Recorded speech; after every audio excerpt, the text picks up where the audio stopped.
Marcos 15, a partir do verso 33 até o verso 47, diz assim a palavra de Deus. Chegada a hora sexta, houve trevas sobre toda a terra até a hora nona. A hora nona, clamou Jesus em alta voz, Eloi, Eloi, lama sabactani, que quer dizer, Deus meu, por que me desamparaste? Alguns dos que ali estavam, ouvindo isto, diziam, vede, chama por Elias. E um deles correu a beber uma esponja em vinagre, e pondo-a na ponta de um caniço, deu-lhe de beber, dizendo, deixai, vejamos se Elias vem tirá-lo. Mas Jesus, dando um grande brado, expirou, e o véu do santuário rasgou-se em duas partes, de alto a baixo. O centurião que estava em frente dele, vendo que assim expirara, disse, verdadeiramente este homem era filho de Deus. Estavam também ali algumas mulheres observando de longe, entre elas Maria Madalena, Maria mãe de Tiago o menor, e de José e Salomé, as quais, quando Jesus estava na Galiléia, o acompanhavam e serviam, e além destas, muitas outras que haviam subido com ele para Jerusalém. Ao cair da tarde, por ser o dia da preparação, isto é, a véspera do sábado, vindo José de Arimateia, ilustre membro do Sinédrio, que também esperava o reino de Deus, dirigiu-se resolutamente a Pilatos e pediu o corpo de Jesus. Mas Pilatos admirou-se de que ele já tivesse morrido. E tendo chamado o centurião, perguntou-lhe se havia muito que morrera. Após certificar-se pela informação do comandante, cedeu o corpo a José. Este, baixando o corpo da cruz, envolveu-o em um lençol que comprara e o depositou em um túmulo que tinha sido aberto numa rocha. E rolou uma pedra para a entrada do túmulo. Ora, Maria Madalena e Maria, mãe de José, observavam onde ele foi posto. Irmãos, estamos praticamente no final do Evangelho de Marcos. E nós estamos no que poderíamos dizer, no ponto central da obra redentora. Nós estamos aqui diante da morte de Jesus. Acompanhamos o Senhor ao longo do seu ministério, nós acompanhamos todas as suas atividades, incluindo esses últimos momentos de muito sofrimento. Nós vimos que o Senhor Jesus, ele ceou com os seus discípulos, e depois então ele vai para o Monte das Oliveiras, isso numa sexta-feira, e ele ali então se entrega ao Senhor, e naquele momento ele experimenta a traição, Judas o trai, e o identifica a partir de um beijo, e então a guarda do templo leva para o Sinédrio. E ele então faz esse percurso, já sofrendo um linchamento, que só teria fim no momento em que ele estava já crucificado. E Cristo então, ele é julgado injustamente pelo Sinédrio. Sabemos pela leitura de hoje que nem todos eram favoráveis a isso. O Sinédrio não foi certamente unânime, mas o Senhor Jesus, ele sofreu um julgamento absolutamente injusto, porque ele já estava condenado, eles apenas queriam um álibi para poder matá-lo. Depois então o Senhor Jesus, ele é conduzido, alta madrugada, ele é conduzido para o palácio de Herodes, e ali então ele é julgado por Herodes, não, também por Herodes, mas Marcos não menciona Herodes, e sim Pilatos. E Pilatos então o condena, ainda que não encontre nele nenhuma culpa. E pressionado pelo povo, ele então condena a Cristo inocentemente, e ele sabia disso. E Cristo então, ele agora vai, depois de apanhar, depois de sofrer o sufrágio romano, depois de sofrer todas as humilhações possíveis, é colocado a trave sobre os seus ombros, ele não suporta, e um outro então leva em seu lugar, e ele então chega ali àquele lugar que é chamado de Gólgota, o que significa lugar da caveira. E a palavra de Deus diz então que o Senhor, ele foi crucificado à hora terceira, era a hora terceira do dia. E vejam que, nesse sentido, a gente às vezes não entende o que significa a hora terceira, hora nona. O que são esses números, o que eles significam? Só para que entendamos o horário que Marcos está se referindo aqui, os judeus, eles tinham uma forma muito diferente de contar os dias e as horas do dia como nós temos hoje. O dia para o judeu, conforme nós entendemos, um dia de 24 horas, ele estava dividido entre o dia e a noite, entre o reinado do sol e o reinado da lua, como eles diziam. E o reinado da lua, que era a noite, eles não contavam por horas, mas por vigílias. E a noite para o judeu possuía 3 vigílias de 4 horas. Portanto, se você calcular, e o dia, pelo reinado do sol, ele possuía então, ele acontecia do nascer do sol, ou seja, 6 da manhã, até o pôr do sol, ou seja, 6 da tarde. Então, de 6 da manhã às 6 da tarde era o dia, de 6 da tarde até as 6 da manhã do outro dia era a noite. Então, no período que começava às 18 horas e encerrava às 6 da manhã, eram 4 vigílias que tínhamos. Então, eles contavam vigílias de 4 horas. E durante o dia, eles começavam a contar o horário, o dia reinado pelo sol, eles começavam a contar a partir da primeira hora após 6 da manhã.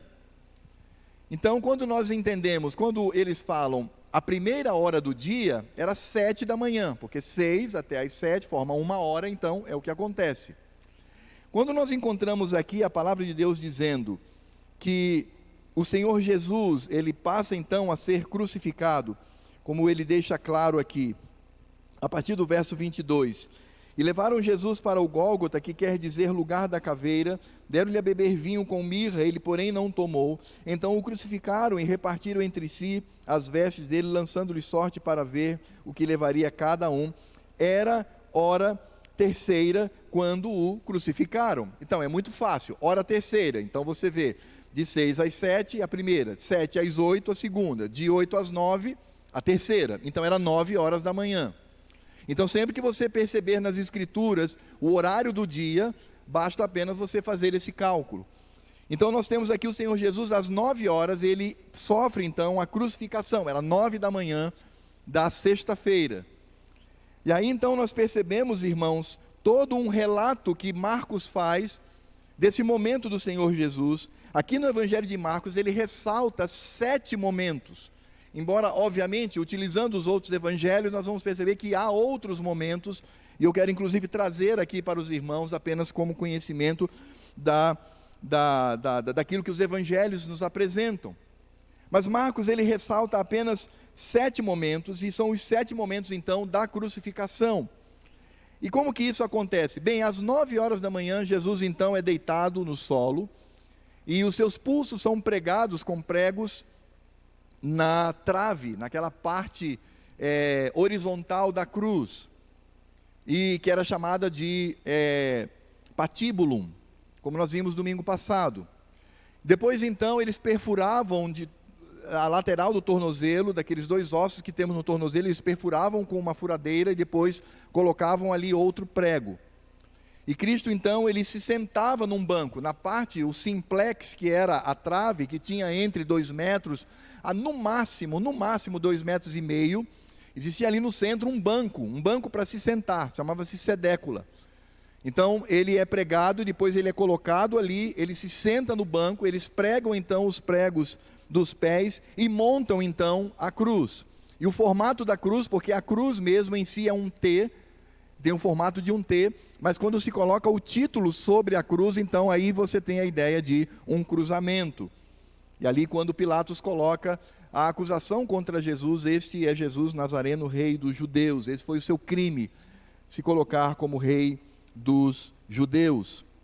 E a palavra do Senhor fala então, que nesse momento, como nós olhamos aqui na morte do Senhor Jesus, no verso 33 ele diz, chegada a hora sexta, houve trevas sobre toda a terra, até a hora 9. Então significa dizer que houve ali trevas, quando o Senhor Jesus ele é crucificado, então ali o Senhor Deus traz uma densa escuridão sobre a terra. E irmãos, é interessante pensar, porque essas trevas, como diz aqui a palavra do Senhor, fala que houve essas trevas até a hora 9, e é claro que nesse sentido, a hora 9 vai até as 15 horas, que é 3 horas. Então do horário de meio-dia até o horário das 3 horas, a terra toda ficou escura. Nós não sabemos exatamente o que o Senhor Deus utilizou para trazer essa escuridão, se um eclipse instantâneo, ou se ele mesmo, com a sua mão, ele escureceu o sol. Nós não sabemos exatamente o que ele fez, mas a palavra do Senhor nos diz que a terra, ela foi envolvida pelas trevas. E nós sabemos, irmãos, que essas trevas, elas trazem um elemento simbólico, um significado muito importante para nós. Porque de fato o Senhor Jesus, ele estava vivendo ali o momento da profunda escuridão, o momento das trevas. E as trevas, elas simbolizam o pecado, elas simbolizam a habitação dos espíritos malignos, ela simboliza o inferno ou o mundo dos mortos, ela simboliza o lugar do sofrimento, ela simboliza o pecado.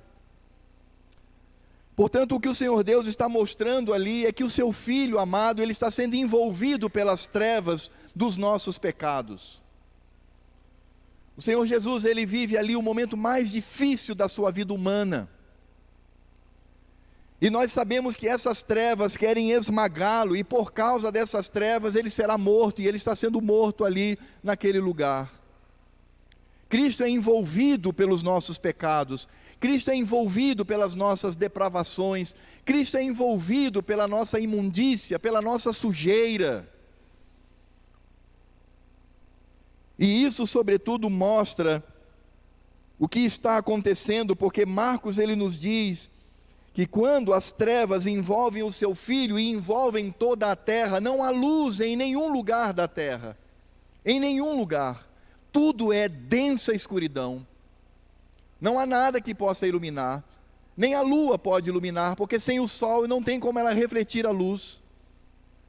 Portanto, é aquele tipo de escuridão que você não consegue ver absolutamente nada. As Escrituras dizem que nesse momento, a hora nona, ele clamou em alta voz e ele disse: Eloi, Eloi, lama sabachthani, que quer dizer: Deus meu, por que me desamparaste? E nós lembramos o Senhor Jesus no Gólgota, quando ele, em oração ao Pai, ele diz: Pai, se possível, passa de mim este cálice. E eu não tenho nenhuma dúvida, ao contrário, estou convencido de que aquela oração do Senhor Jesus não diz respeito às pancadas, à surra, ao linchamento, à vergonha que ele passou, embora isso tenha sido de grande peso sobre o nosso Senhor, porque ele era puro de coração, ele não tinha pecado, mas por causa dos nossos pecados ele se fez pecado. Mas o momento mais duro de Cristo, o momento de maior sofrimento, é quando naquele instante, naquelas horas, Deus Pai iria se afastar dele em absoluto. Deus Pai iria quebrar com ele uma comunhão que existia por toda a eternidade. Quando nada existia, quando nada havia sido criado, quando não existia absolutamente nada a não ser a própria existência eterna, soberana e divina de Deus, Deus Pai e Deus Filho mantinham comunhão, porque o Deus Filho é eternamente gerado pelo Pai, e nesse sentido eles estavam unidos. Quando Cristo se esvazia da sua glória e ele vem e habita entre nós como um ser humano, o Pai ainda está com ele. Em todos os momentos Cristo está em oração, e Cristo está em oração porque o Pai o sustenta, o Pai o ajuda, ele enquanto homem, enquanto sua natureza humana, estão sempre em comunhão. Mas naquele momento, naquela hora, na hora em que ele iria expirar, na hora em que ele iria morrer como homem, a terra toda enegrece, a terra toda se torna uma escuridão. E Deus Pai, então, ele some, e ele não está mais com o Filho. E naquele momento, após uma eternidade de comunhão, Cristo está sozinho no universo, envolvido pelas trevas, envolvido pelos nossos pecados, envolvido pela atitude, a atitude brutal, animalesca, pecaminosa dos homens, onde os homens depositaram sobre ele o máximo que podiam em termos de perversidade. Ele estava pendurado num madeiro, quando ele mesmo, Cristo, revelara lá em Deuteronômio, dizendo que todo aquele que estiver pendurado no madeiro, ele é maldito sobre a terra. Quando ele é suspenso da terra e morre dessa forma e permanece assim, ele é maldito de Deus. Ele tem sobre si toda a ira, toda a cólera. Naquele momento das trevas densas, em que o pai não só abandona o seu filho, mas deposita sobre ele toda a sua ira, deposita sobre ele todo o seu ódio contra o pecado, o cálice do juízo de Deus, o cálice da ira de Deus, o cálice da justiça bendita e santa do Senhor, que deveria vir sobre nós, e que redundaria numa eternidade longe dele, distante dele. Toda essa ira recai sobre o filho. Isaías nos diz que ao pai agradou moê-lo, porque ali ele se faz pecado, ali ele se demonstra como aquele que está de fato envolto em trevas.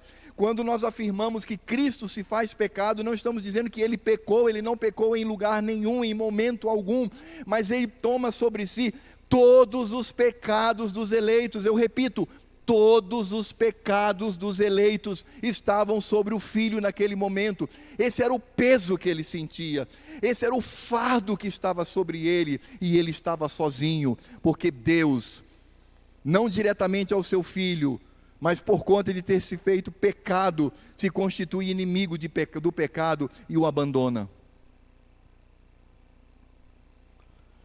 É por isso que Cristo aqui, ele grita. É um grito de dor, é um grito de angústia, é um grito de solidão, é o grito que cada um de nós, eu e você, daríamos no dia do juízo, caso não fôssemos alcançados pela graça de Deus, daríamos ao sermos lançados no lago da ira de Deus, fogo e enxofre. Este grito que era nosso, Cristo tomou para si. Deus meu, não estás comigo, me abandonaste, deixaste-me. E é impressionante, irmãos, porque quando nós olhamos essa profunda dor de Cristo, nós vamos perceber aqui que os homens, eles não se compadecem, eles não entendem, mas eles aproveitam esse momento para mais uma vez ridicularizar Cristo na sua dor, tomando o nosso pecado, envolvido pelas trevas. Ele não tem ali nenhuma palavra de consolo, nada. Mesmo as mulheres que se compadeciam dele estavam distantes, porque não podiam se aproximar. Mesmo João, que levara sua mãe Maria para o pé da cruz, já estava ausente, porque Cristo disse: leve-a e cuide dela, que ela seja tua mãe e tu sejas o filho dela. Não estava ali. Cristo estava absolutamente sozinho, e aqueles que estavam próximos a ele, como diz o verso 35, alguns dos que ali estavam ouvindo isto diziam: vede, chama por Elias. Num momento tão duro da vida de Cristo, nós vemos aqui uma reação que demonstra dois pontos importantes. O primeiro é que eles falavam isso em gozação, eles eram jocosos, eles estavam rindo do sofrimento do Messias, rindo, ridicularizando aquele momento. Mas não apenas isto, mas também existia uma lenda, existia uma mentira que circulava entre os judeus, quando eles diziam que Elias era um profeta que poderia socorrer as pessoas em momentos difíceis. É verdade, era assim mesmo. Às vezes nós achamos que somente hoje alguns que se dizem cristãos acreditam nisso, né? Ficar recorrendo a santo, a pessoas. Não, na época os judeus também tinham essa percepção, e eles diziam, a boca miúda, que Elias era aquele que, se você está passando por um desespero, clame por Elias. Era isso que eles diziam. É por isso então que nós percebemos aqui, quando no verso 36, alguém diz assim: e um deles correu a embeber uma esponja em vinagre, e pondo-a na ponta de um caniço, deu-lhe de beber, dizendo: deixai e vejamos se Elias vem tirá-lo. Vejam que nesse momento em que Cristo está envolvido pelas trevas dos nossos pecados e pelas trevas ao redor do mundo, no momento mais difícil da vida de um homem, no momento de extremo sofrimento, abandono, neste sofrimento, Cristo, ele é confrontado, por um lado, por atitudes de jocosidade, por atitudes de pessoas que fazem piada do sofrimento dele, e por outro, Jesus, ele é diminuído pela superstição daquele povo, quando alguns colocam Elias como acima dele, como mais forte do que ele. Quando pessoas olham e dizem, um pecador que é Elias, poderá ajudá-lo, ele que se diz o Filho de Deus. Esta é a real situação, queridos, de Cristo no momento da sua morte. São 3 horas da tarde. E as Escrituras nos dizem então que para isto, lhe dão um vinho amargo, era um tipo de vinagre, como chamar de vinagre, era um vinho amargo misturado com mirra. E dão a ele porque ele tem sede, ele pede por água, e lhe dão vinagre. E tudo que acontece na cruz, minuto por minuto, é o cumprimento das Escrituras no Velho Testamento, afirmando sobre a vida do Messias.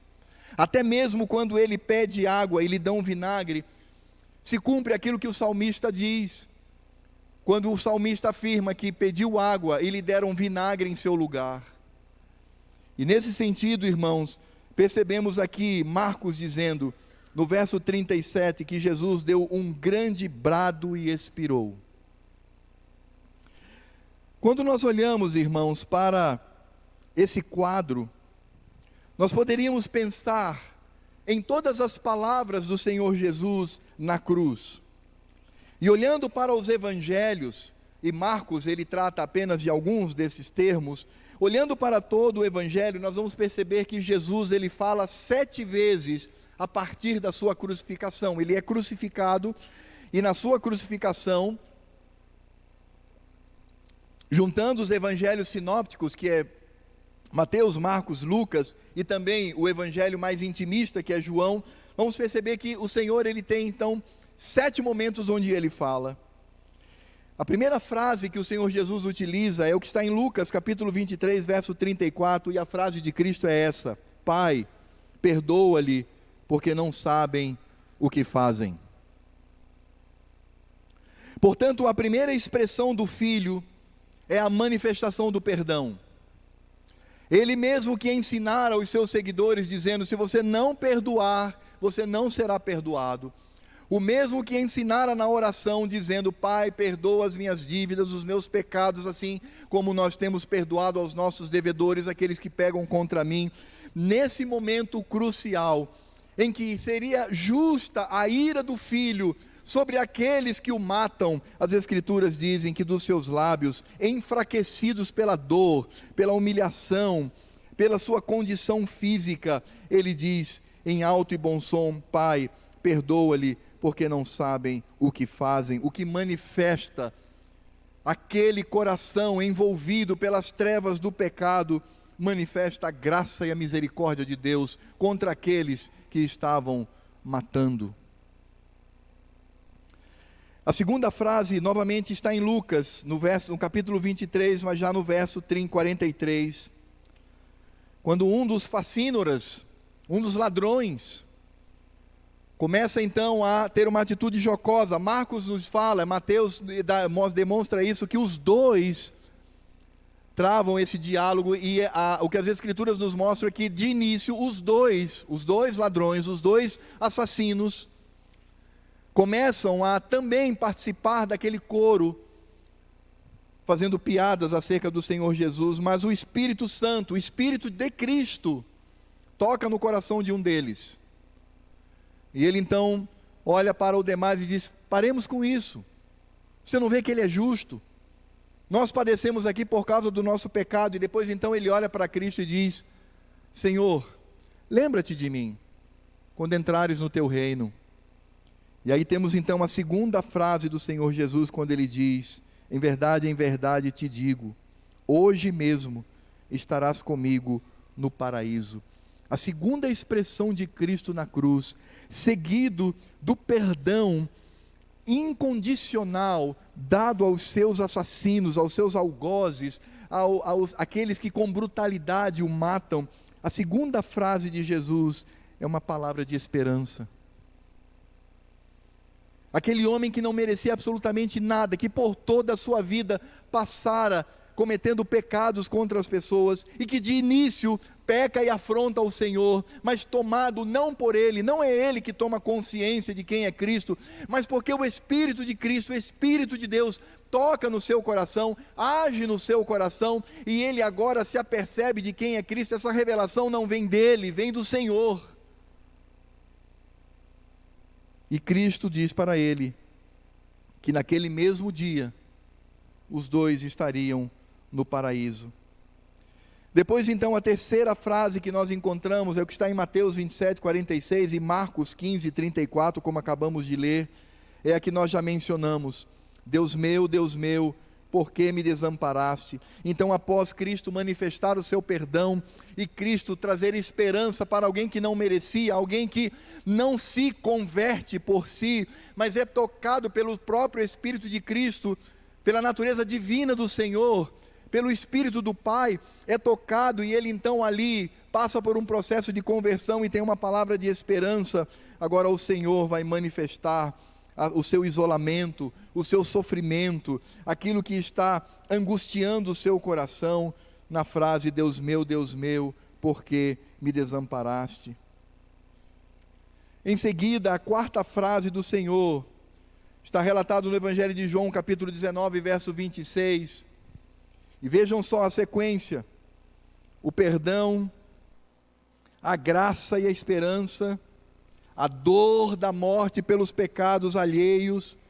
E agora no Evangelho de João, capítulo 19, verso 26, o Senhor Jesus cumpre o quinto mandamento, porque ele não veio revogar a lei, ele veio cumprir. A quarta frase que nós encontramos é: mulher, eis aí teu filho, filho, eis aí tua mãe. Cristo, naquele momento de abandono e de angústia, de extrema dor e desespero, ele tem o cuidado de cumprir a lei do Senhor.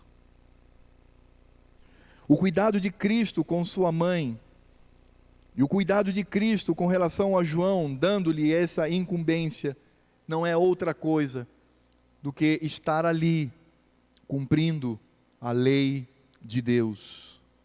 Portanto, na cruz, se temos ali a manifestação da misericórdia, se temos ali a manifestação da graça e a esperança do paraíso, se temos ali o clamor pela dor intensa, nós temos também ali o cumprimento da lei do Senhor.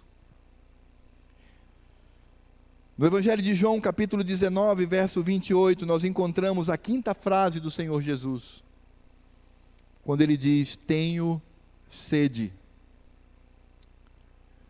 E essa expressão do Senhor Jesus deve nos fazer lembrar que ali está a natureza humana de Cristo. Sabemos que o nosso Redentor possui duas naturezas: a natureza divina, que é eterna, que não morre, que se mantém, que preenche o universo, que está sentado no trono da criação, mas temos também a natureza humana, esta sim, perecível, mortal, enfraquecida. Por isso, quando o Senhor Jesus, lá no Evangelho de João 19, 28, diz: tenho sede, ele está a nos lembrar que ali está um homem, que quem morre é a natureza humana, e este homem, puro e santo, também chamado de segundo Adão, que vai agora trazer a manifestação da graça redentora de Deus. A obra de Cristo é a graça redentora de Deus. Ele tem sede, ele possui necessidades, ele sente dor, ele sente angústia, ele sente medo, ele sente desespero, e ao mesmo tempo ele tem suas necessidades biológicas. Por isso Jesus, ele nos lembra mais uma vez que ali está um homem. Você poderia estar no lugar dele, e tudo que ele sofreu, você poderia sofrer, porque ele sofre como homem. Ainda no Evangelho de João, capítulo 19, verso 30, nós temos a sexta expressão de Jesus. E a sexta expressão de Jesus é o grito da vitória. onde ele, após embeber os seus lábios com aquele vinagre de gosto terrível, porque era vinagre misturado com perfume, ele brada e diz: está tudo consumado. Esse grito do Senhor Jesus significa literalmente: está feito, está cumprido. Os eleitos de meu Pai, não só os que viveram no Antigo Testamento, mas os que vivem nesse momento e viverão no futuro, desde Adão e Eva até o último eleito a se converter, todos eles agora têm os seus pecados perdoados em Cristo Jesus. Têm os seus pecados ali destruídos pela obra redentora de Cristo. Já não precisam mais se esconder ou esconder o rosto da ira de Deus. Mas eles possuem ali o grande privilégio de, na cruz do Calvário, ter a redenção em Cristo Jesus. Quando Jesus diz está pago, ele está dizendo que não há mais nada que possa ser feito. Mais nada. Ele está dizendo que não é o homem por si só que procura Deus e escolhe a Deus e se converte. Isso é uma heresia. Ele está dizendo que nós não precisamos de santos e beatificados por uma autoridade religiosa e que vão aí interceder por nós. Ele está dizendo que Maria não é a mulher que deve ser buscada para que possa de alguma maneira ir a Cristo. Ele está dizendo que não somos nós, pela nossa atitude de caridade, de bondade, a alcançar os bens e os benefícios do perdão do pecado. Não, é somente em Cristo Jesus. É por isso que todas as teorias humanistas que tentam centralizar o homem são teorias, são blasfêmias contra o Senhor. Mesmo a teoria que diz que o homem tem livre-arbítrio é uma blasfêmia contra o Senhor. O livre-arbítrio é uma blasfêmia, porque coloca no homem e não em Deus o poder de escolha. Diz que o homem escolhe a Deus, e Deus está passivo, aguardando. Isso é blasfêmia. Não há a menor possibilidade disso acontecer mediante as Escrituras Sagradas. O que encontramos nas Escrituras Sagradas é Deus buscando o pecador, assim como Cristo buscou aquele homem que estava ao seu lado na cruz, aquele homem que de início começa a ter uma atitude totalmente desrespeitosa, mas é alcançado pelo Espírito, que é o Espírito de Cristo, o Cristo divino e o Espírito do Pai, e ali então ele é alcançado pela graça do Senhor. Está tudo consumado, significa dizer que não há nada que você possa fazer, não há nada que eu possa fazer, não há nada que a igreja possa fazer, não há nada que os anjos possam fazer, não há nada, porque Cristo cumpriu a obra, Cristo se torna o nosso Redentor. É por isso que há uma diferença entre a religiosidade e o Evangelho. A religiosidade, seja ela qual for, diz assim: faça alguma coisa para que você mereça a salvação. O Evangelho diz: você não pode fazer nada. É somente a obra de Cristo. E é por isso que nós iremos para o céu, não por nossos próprios méritos, mas porque o Senhor nos alcançou com salvação, e Ele nos conduz com o seu Espírito Santo. Quem é de Deus é conduzido pelo Espírito Santo do Senhor e jamais perderá esta salvação. Aliás, isso é outra blasfêmia e heresia que muitos que se dizem cristãos apregoam por aí, perda de salvação. Não há isso nas Escrituras. Está tudo consumado. É o martelo judicial que bate com toda a força, despedaçando a rocha do pecado e dizendo: nada pode suplantar a obra do Senhor. E a sétima frase do nosso Redentor na cruz está em Lucas 23, 46, quando ele, no seu último esforço, ele olha para o alto e diz: Pai, em tuas mãos entrego o meu espírito. E ali, é a palavra final de consolo para o próprio Cristo, que ali está separado do Senhor, mas ele diz: Pai, está feito, agora recebe em tuas mãos o meu espírito, a minha alma, recebe-me contigo mais uma vez. E irmãos, todas estas frases que nós vimos aqui, frases que manifestam apenas a graça, a misericórdia, o amor imerecido, que manifesta a atuação de Deus em seu Filho por nós, e a manifestação do próprio Filho, porque a redenção vem pela obra de Cristo, porque o Pai se afasta dele.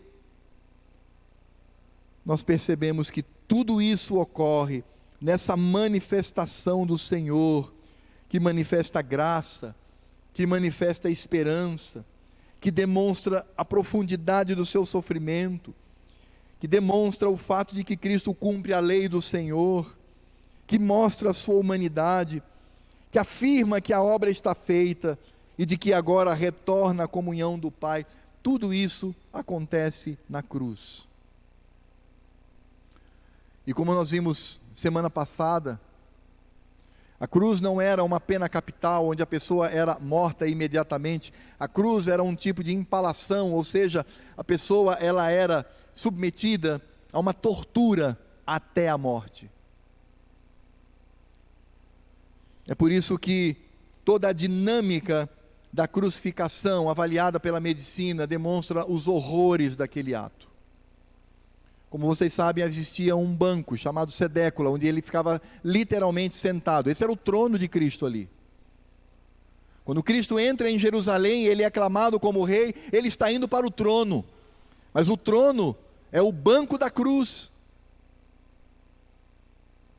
Ali está a manifestação do seu reino, para que nós tenhamos paz e vitória no reino de Deus. A maneira como um crucificado sofria na cruz demonstrava toda a perversidade humana possível no coração de alguém, no caso, os romanos. Porque, como eu disse semana passada, quando o crucificado está sentado no banco, ele não consegue respirar, devido à tensão que existe dos seus braços que estão abertos. Então ele pressiona o pulmão e ele não consegue, o pulmão não se expande, ele fica sem ar.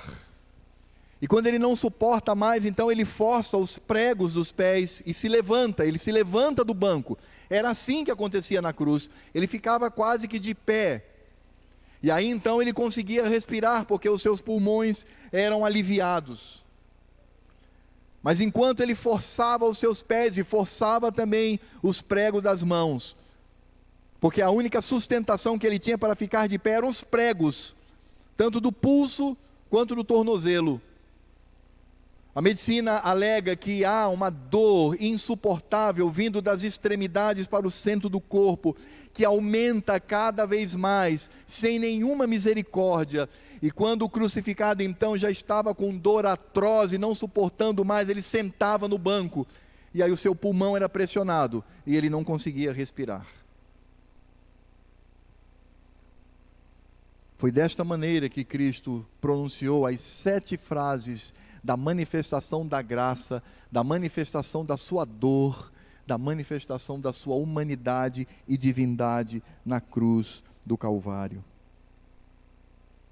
E aí então as Escrituras dizem que após a última frase, Pai, em tuas mãos entrego o meu espírito, ele dá um brado, como um último grito, e ele então falece na cruz do Calvário, ele morre. E aí as Escrituras dizem, no verso 38, que naquele momento, quando Jesus, dando um grande brado, expirou, ele morre. As Escrituras dizem que o véu do santuário rasgou-se em 2 partes, do alto para baixo. Esse véu do santuário era uma cortina de linho, puríssimo e pesada, entrelaçada e toda bordada, que separava o lugar santo do lugar santíssimo.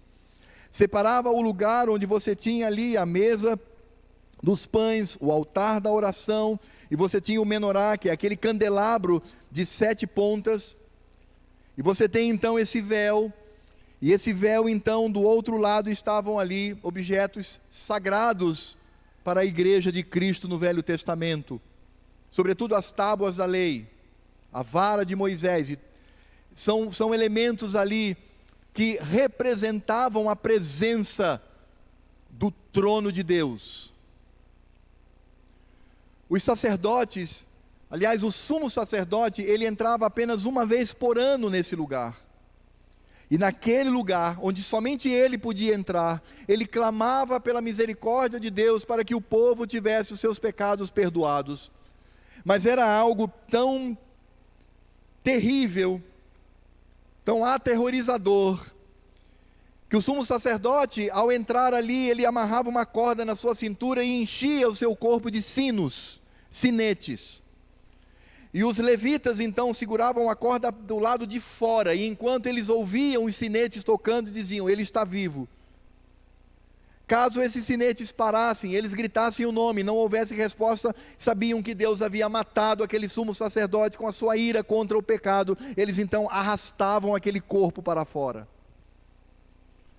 Como se não bastasse isto, no exato momento em que Cristo está na cruz do Calvário, os sacerdotes estão realizando sacrifícios pelos pecados do povo. Animais estavam sendo mortos nos altares.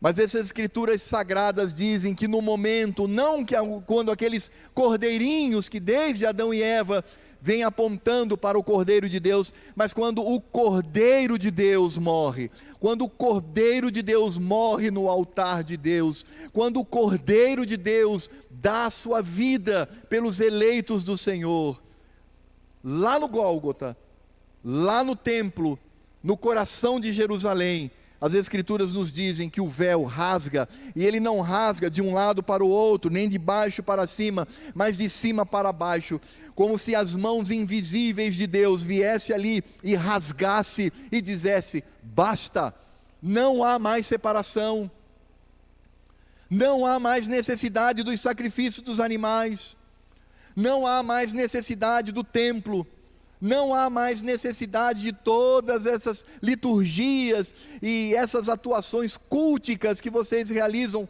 Acabou, rasga-se. Eu imagino, irmãos, o desespero dos sacerdotes e dos levitas e mesmo da guarda do templo, quando aquilo rasga e os objetos sagrados são expostos a todos que estão ali.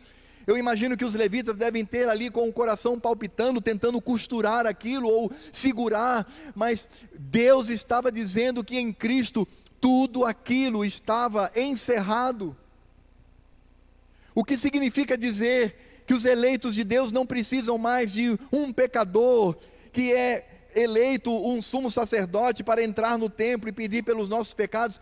Todos nós agora temos livre acesso ao trono da graça, como o autor de Hebreus diz, que Cristo, na verdade, com a sua morte, ele entra, ele abre as portas, e nós seguimos pelo vivo e santo caminho até o lugar mais santo, ao lugar da maior intimidade de Deus, e ali somos recebidos em Cristo Jesus. É por isso que quando nós cultuamos ao Senhor como este culto que estamos prestando agora, nós estamos na presença de Deus, no seu trono da graça. É por isso que quando você dobra os seus joelhos lá no seu quarto e ora ao Senhor, você está na presença do Senhor, no lugar santíssimo, no santo dos santos, porque não há mais nenhum impedimento, seja ele geográfico. Você não precisa ir para Jerusalém, até porque não há mais templo lá, como também você não precisa do auxílio de qualquer outro pecador. Você entra diretamente na presença do Pai, toda especial, íntima em Cristo Jesus. A figura é simples, Cristo está à tua frente, Ele entra e você entra atrás de Cristo, e o Senhor te recebe com amor, com o mesmo amor que Ele tem para com o seu Filho bendito. Todas aquelas cerimônias, elas deixaram de existir. Todas as festas deixaram de existir. É por isso, irmãos, e eu falo de forma bastante pastoral e bastante carinhosa, é por isso que não faz nenhum sentido nós termos cultos solenes que tenham como tema algum tipo de festividade ou algum tipo de comemoração. Sabemos que outras comunidades e até mesmo outras igrejas, elas querem ter no ano o dia da Páscoa. Isso não faz o menor sentido. Isso acontecia no Velho Testamento. No Velho Testamento existia uma Páscoa anual. Nós temos Páscoa todas as vezes que comemoramos a ceia do Senhor. Como também não faz nenhum sentido você ter na igreja, no domingo, cultos natalinos. Não faz sentido isso, porque isso é uma festa litúrgica. Podemos sim nos alegrar com os amigos, etc., mas não faz sentido o culto, porque essas cerimônias, essa prática, essas festas. E por que as festas? Porque as festas, elas serviam para apontar para Cristo. Tudo que os judeus faziam no Velho Testamento era apontando para Cristo. Por isso que também não faz o menor sentido igrejas hoje que querem resgatar práticas do Velho Testamento, festa dos tabernáculos, festa da colheita. E aí utiliza a festa da colheita, na verdade, para fazer o arraialzinho de São João, né, irmão? Vai lá, faz o arraial, bota as bandeiradas lá e tal. Não, mas é festa da colheita. Aí começa a dar esse caráter espiritual. É por isso que não faz o menor sentido isso. Porque tudo isso é sombra do passado, no passado, sombra do verdadeiro. Nós não precisamos montar aqui na igreja um presépio, para que nós tenhamos e deslumbremos como foi em Cristo. Isso não faz o menor sentido, porque o véu foi rasgado. Tudo aquilo que apontava, todas as tipologias, elas se encerram, porque o verdadeiro está ali. Ele morreu e ele já pagou por tudo. E todas essas cerimônias, essas leis cerimoniais e civis, elas deixam de existir por causa da morte de Cristo Jesus. É bem simples, irmãos. É por isso que o culto, ele deve ter absoluta simplicidade. Não existem invenções no culto. Não existem apresentações, teatro, pantomima, projeções. Não existe isso, excetuando, obviamente, as músicas e os textos que nós lemos. No culto, não. Porque o culto é simples. O culto não pode ter nada que desvirtue a nossa visão do Cristo ressurreto, do Cristo Senhor. Por isso que o culto, ele é dialogal.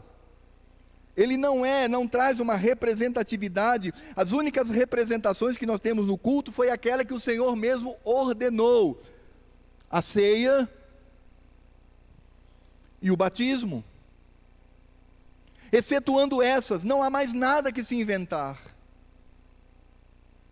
Teatro, pantomima, apresentações são bem-vindas, podem ser trazidas sim, inclusive podem até acalentar a nossa alma, mas não no dia do Senhor, não no culto, porque o véu se rasgou.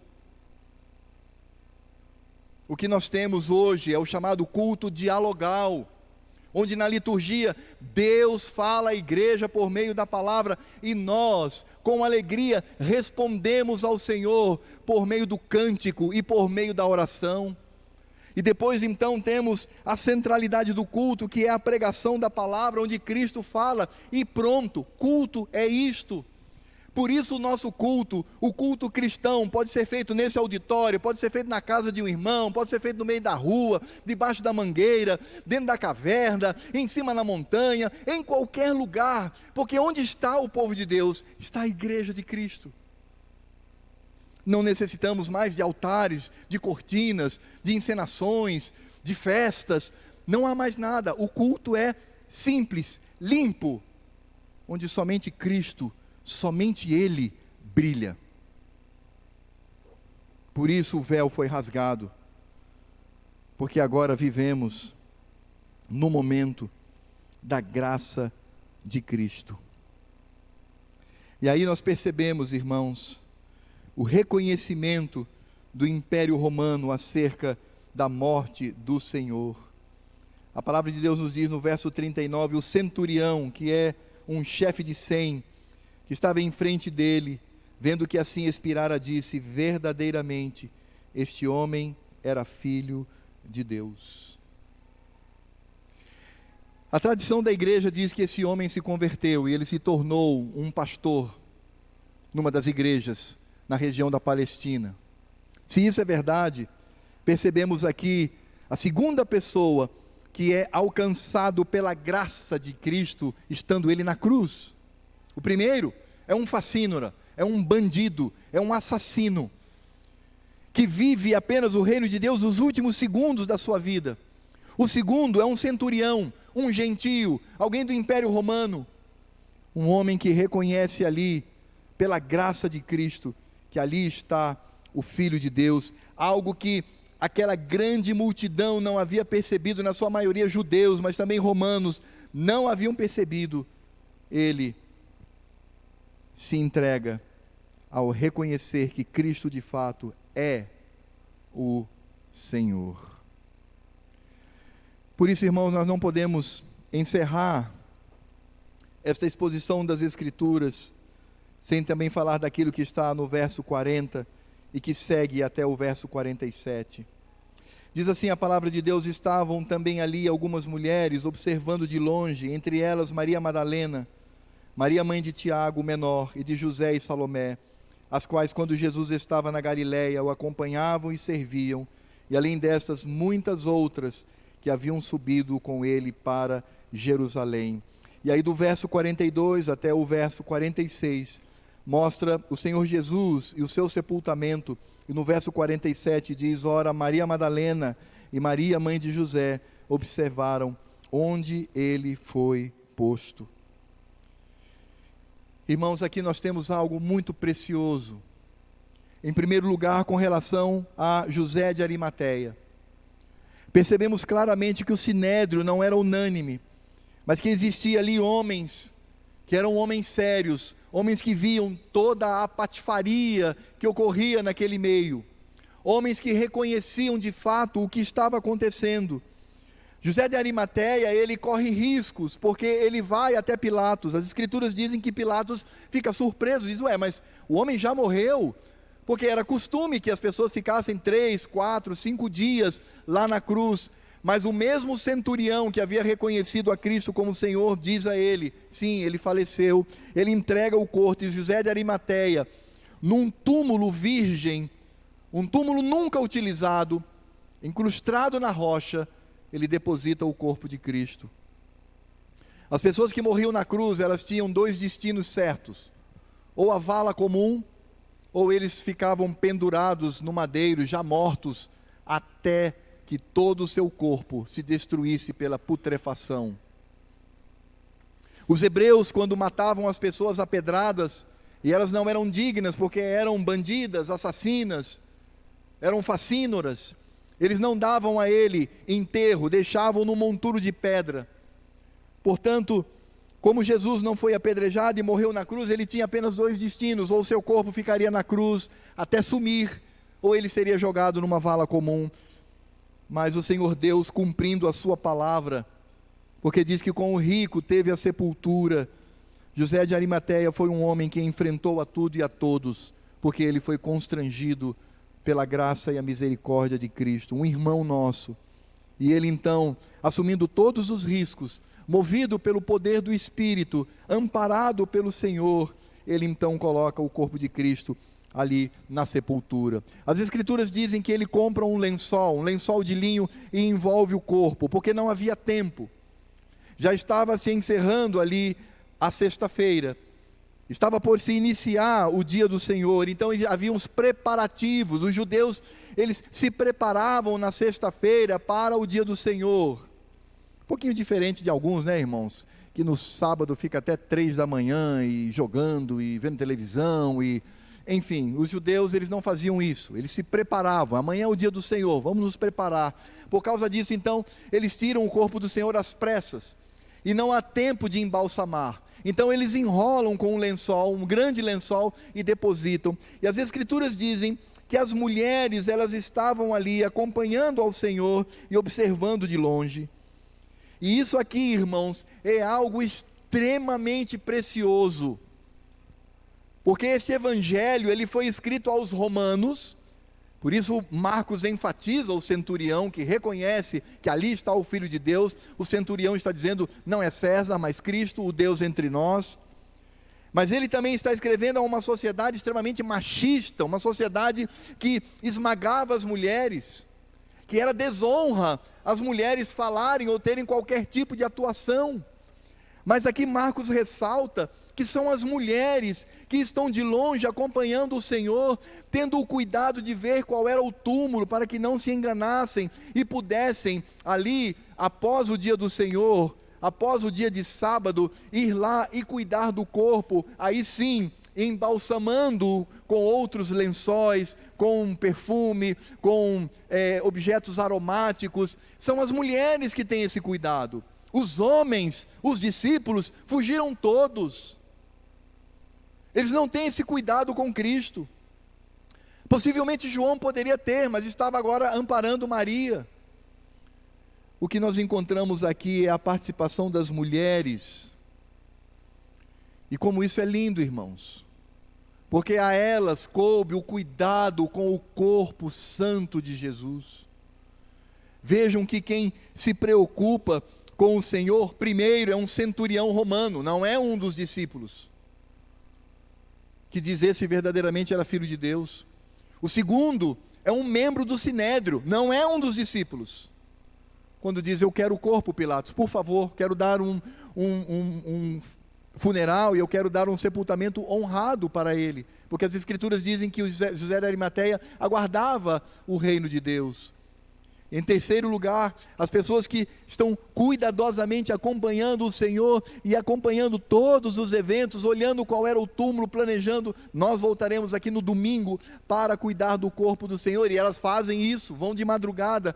Não são os discípulos, os homens, são elas, as mulheres.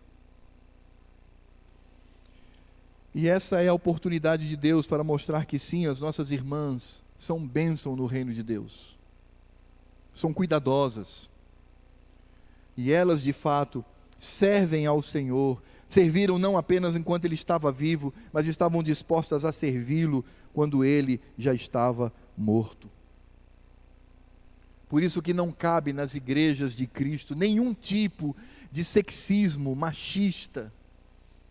Não cabe na igreja nós olharmos para as nossas irmãs como cidadãs de segunda classe. Isso não existe, porque em Cristo Jesus, como Paulo diz, não há homem nem mulher. A diferença é funcional, mas a diferença funcional ela não acontece apenas entre homens e mulheres, acontece entre pais e filhos, entre patrão e empregado, entre governador e seus súditos. Mas quando nós olhamos para o coração e a oportunidade de servir ao Senhor, não há nenhuma diferença. E aqui o Evangelho ressalta que são as mulheres que estão sensíveis e são cuidadosas com o corpo de Cristo. É por isso que esse Evangelho ele é legítimo. Porque se esse Evangelho fosse inventado, se essa história fosse da mente humana, jamais ele colocaria aqui mulheres nessa posição tão honrada, porque Marcos está escrevendo, como eu digo, para os romanos, mas ele é honesto, e ele mostra a participação das nossas irmãs no cuidado com Cristo Jesus. Por isso, sim, as mulheres são bênção, e são honradas no reino de Deus, e merecem de nós homens todo o respeito, toda a dignidade, e todo o desejo de servi-las, de protegê-las, conforme as Escrituras nos mostram, nesse envolvimento do marido que é o líder, e a sua esposa que está submissa a ele. E aí, irmãos, nós percebemos o grande significado da cruz de Cristo, o grande significado da sua morte. Cumpre-se o juízo de Deus lá no Éden: se você comer desta árvore, se você cometer pecado, certamente morrerás. E isso se aplica a Cristo. Ele absorve todo o juízo de Deus da morte no Éden, morrendo em nosso lugar. É por isso que Nós temos aqui o que alguns teólogos gostam de falar, fazendo um jogo de palavras. O que nós temos aqui é a morte, da morte, na morte de Cristo Jesus. Eu vou repetir para que você não se perca.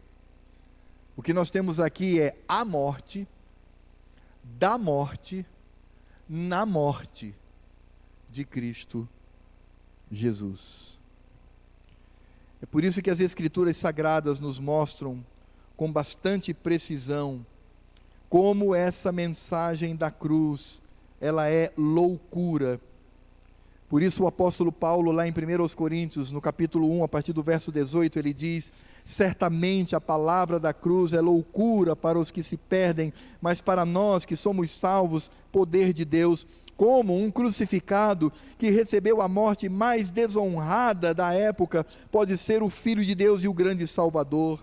A resposta de Paulo é esta: pois está escrito: destruirei a sabedoria dos sábios e aniquilarei a inteligência dos instruídos. Onde está o sábio? Onde o escriba? Onde o inquiridor desse século? Porventura não tornou Deus louca a sabedoria do mundo? Visto como na sabedoria de Deus o mundo não o conheceu por sua própria sabedoria, aprove Deus salvar os que creem pela loucura da pregação. Porque tanto os judeus pedem sinais, como os gregos buscam sabedoria. Mas nós pregamos a Cristo crucificado, escândalo para os judeus, loucura para os gentios, mas para os que foram chamados, tanto judeus como gregos, pregamos a Cristo, poder de Deus e sabedoria de Deus, porque a loucura de Deus é mais sábia do que os homens, e a fraqueza de Deus é mais forte do que os homens. Você sabe qual é o maior manicômio que nós temos aqui em Boa Vista, ou em Roraima, na cidade, no estado? Você sabe onde existe o maior manicômio? São as universidades, onde tem a maior concentração de loucos, malucos, porque para eles a cruz é loucura, e eles não entendem isto, e não entendem porque Deus não deu a eles a revelação do que significa a cruz de Cristo. Por isso são loucos, por isso inventam, criam tantas teorias, por isso confiam nas militâncias, por isso confiam na esquerda, por isso confiam nas greves, por isso confiam nas assembleias, por isso confiam nas teorias, por isso defendem isso e vão atrás disso, porque toda a sua esperança está naquilo que eles mesmos podem construir. Por quê? Porque a mensagem da cruz, porque a mensagem da morte de Cristo é para eles loucura, e isso existe, irmãos, como juízo de Deus. Quando eu vejo um colega meu lá na universidade, por quem enquanto pessoa tenho o maior respeito, falando asneiras com relação ao cristianismo, o que eu vejo ali é o juízo de Deus sobre aquela cabeça, porque não entende o que significa a morte de Cristo, não entende o que significa a cruz, porque é loucura para os que não entendem, mas aquele a quem Deus revelar, se torna sabedoria de Deus e poder de Deus. E é por isso que nós encontramos aqui nas Escrituras Sagradas, que a cruz, ela converge para si a unidade de toda a igreja de Cristo. Paulo escreve assim no capítulo 2, a partir do verso 11: portanto lembrai-vos de que outrora, vós gentios na carne, chamados incircuncisão, por aqueles que se intitulam circuncisos na carne por mãos humanas, naquele tempo estáveis sem Cristo, separados da comunidade de Israel, e estranhos às alianças da promessa, não tendo esperança e sem Deus no mundo. Mas agora, em Cristo Jesus, vós que antes estáveis longe, fostes aproximados pelo sangue de Cristo, porque Ele é a nossa paz, o qual de ambos fez um, e tendo derribado a parede da separação que estava no meio, a inimizade, lembre-se lá do véu do templo, aboliu na sua carne a lei dos mandamentos na forma de ordenanças, ou seja, as leis litúrgicas e as leis civis, para que dos dois criasse em si mesmo um novo homem, fazendo a paz, e reconciliasse ambos em um só corpo com Deus, por intermédio da cruz, destruindo por ela a inimizade. E vindo, evangelizou a paz a vós outros que estáveis longe, e paz também aos que estavam perto. Porque por ele ambos temos acesso ao Pai em um Espírito. Assim já não sois estrangeiros e peregrinos, mas concidadãos dos santos, e sois famílias de Deus, edificados sobre o fundamento dos apóstolos e profetas, sendo ele mesmo Cristo Jesus a pedra angular, no qual todo o edifício bem ajustado cresce para o santuário dedicado ao amor, no qual também vós juntamente estáis sendo edificados para a habitação de Deus no Espírito. Por isso, irmãos, é uma heresia estranha quando crentes dizem que Israel é algo separado da igreja de Cristo. E ele desfaz aqui a obra do Calvário. Isso é perigoso. Porque Cristo na sua morte mostra que há somente um povo, há somente filhos de Abraão, há somente um Israel, há somente uma igreja. E isso acontece por causa da morte de Cristo. Ele é aquele que faz uma única igreja. A igreja de Cristo tem início em Adão e Eva, e esta igreja se encerrará até a última conversão dentre os eleitos de Deus. O que nós temos é um Israel que começa lá em Adão e Eva e vai até o último a se converter. Nós temos filhos de Abraão, que começam na promessa do deserto e se encerra com o último eleito a se converter. Não há momentos estanques, não há uma coisa no Velho Testamento e outra coisa no Novo Testamento. Isso é problemático, porque tais pessoas precisam explicar essa doutrina à luz de Efésios capítulo 2, verso 11 a 22. Não, há um só povo, e este povo foi unido, judeus e gentios, formando Israel, a igreja, foram unidos na cruz de Cristo. E aí poderíamos pensar, irmãos, como nós poderíamos aplicar essa mensagem a nós.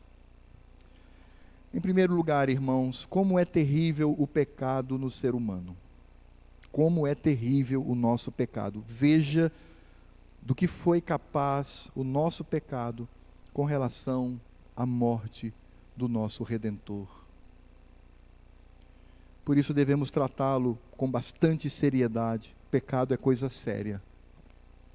Basta lembrar da maneira como ele foi destruído na cruz de Cristo. Em segundo lugar, como Cristo nos amou, passando por tudo que passou por sujeitos da minha estirpe, por pessoas da sua estirpe. Ele, por amor, suportou tudo, foi até o fundo do poço que um homem poderia ir, por amor e por graça.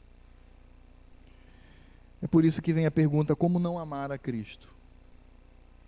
Como não viver Cristo? Como não proclamar a Cristo para a sua honra e glória? Quero convidar você a ficar de pé. E nós vamos terminar a aplicação dessa mensagem cantando o hino que diz Rude Cruz. E vamos cantar esse hino lembrando da obra de Cristo, da cruz do Calvário. Cante com a sua mente e cante com o seu coração. Preste atenção na letra e faça uma declaração, uma oração agora a Cristo em resposta a tudo aquilo que ouvimos e percebemos da morte de Cristo na cruz do Calvário.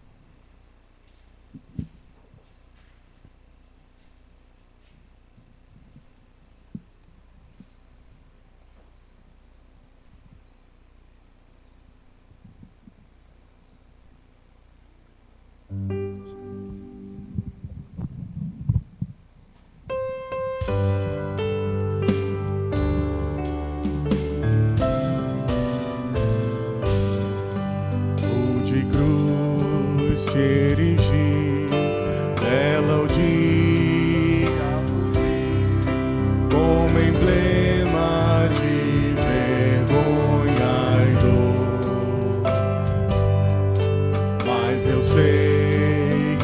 na cruz. Nesse dia Jesus deu a vida por mim, pecador. Sim, eu amo a mensagem da cruz. Seu triunfo, meu gozo será. Pois um dia, em lugar de uma cruz, a coroa Jesus me dará. Desde a glória dos céus, o Cordeiro de Deus ao Calvário humilhante baixou. Nessa cruz para mim há mistério sem fim, porque nela Jesus me salvou. Sim, eu amo a mensagem da cruz. Seu triunfo, meu gozo será. Pois um dia, em lugar de uma cruz, a coroa Jesus me dará. Nessa cruz padeceu, desprezado morreu, meu Jesus para dar-me o perdão. Eu me alegro na cruz, ela vem graça e luz para minha santificação. Sim, eu amo a mensagem da cruz. Seu triunfo, meu gozo será. Pois um dia, em lugar de uma cruz, a coroa Jesus me dará.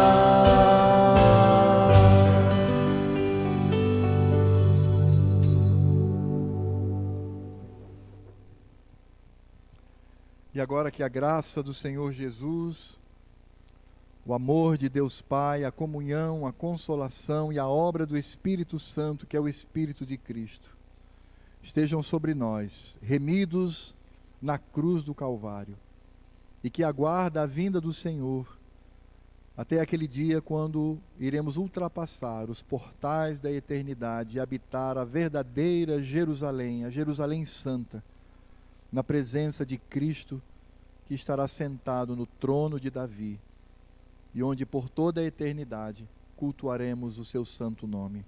Maranata, vem Jesus, é o que nós te pedimos. Amém. Pode sentar, meu querido.